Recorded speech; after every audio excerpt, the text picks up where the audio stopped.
Good morning, y'all. Happy Thursday. Jumping into scripture together. Super excited about what the Lord might do, and hopefully this will really help. If today perhaps you're facing some failures in your life, and it's easy to then kind of just immediately put that as a response to the Lord. And we're going to get to see some really powerful truths that I think is going to be able to help you through that. So here we go. We're in Psalms 130. It says this: out of the depths I have cried to you, O Lord. Lord, hear my voice. Let your ears be attentive to the voice of my supplications. So it starts out, obviously, the psalmist in this case is in a place of great despair. This could be maybe, you can think of all the areas which this might be us, perhaps a death in the family, or perhaps we are being just jammed up by family, and you have all different kind of things which are going to bring us down.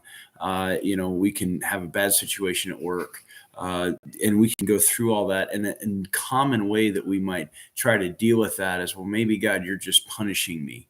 Maybe you're bringing this upon me because I messed up down the road, in the past, or my sin. Well, the blessing is that God has a different approach to those who really love and serve Him. That this isn't like God getting us. It's actually something different. It says in verse 3, if you, O Lord, should mark iniquities, O Lord, who could stand?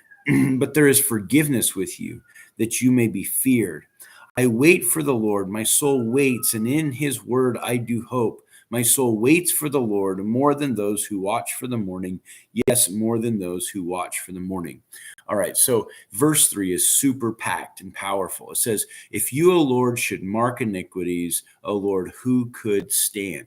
Okay, the reality of it is that many times if we think that maybe God is punishing me for ... whatever that might be, we are going to miss the reality that God is not marking our iniquities. That as followers of Jesus Christ, we are completely 100% forgiven. We're forgiven at the moment of time that we end up having, that sin, that failure as it relates to the very work of the cross of Jesus Christ. So therefore, God is not this kind of cosmic killjoy that's constantly trying to punish us because of everything that we've done. Now, does that mean that we get out of consequences of our actions that are based here in this world? Not a chance. But this isn't God actually bringing upon calamity because you messed up. That's one of the biggest issues that people face all the time, is that they're constantly thinking, oh, well, I messed up here, so God's sure out to get me. Well, if you've placed your faith in Jesus Christ, that is definitely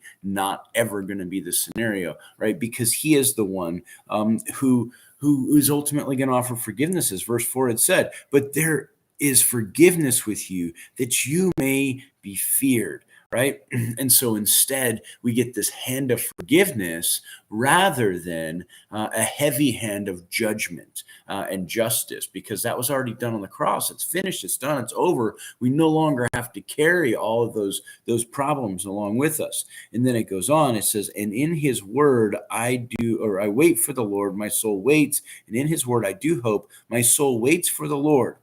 Right? More than those who watch for the morning. Yes, more than those who watch for the morning. He's saying, listen, I'm going to place more hope in the Lord than the one who's going to just place hope in the fact that the darkness is going to end. Right? That there's going to be some sense that things are going to ease up, because that's one of the big problems that people end up facing, is that we're just like, all right, you know what? I'm going to endure this for a while. Eventually it's going to get better. Well, at some level, sure, maybe it does. The problem you had 5 years ago is not the same problem you have today, but the problem you have today might be far worse than it was 5 years ago.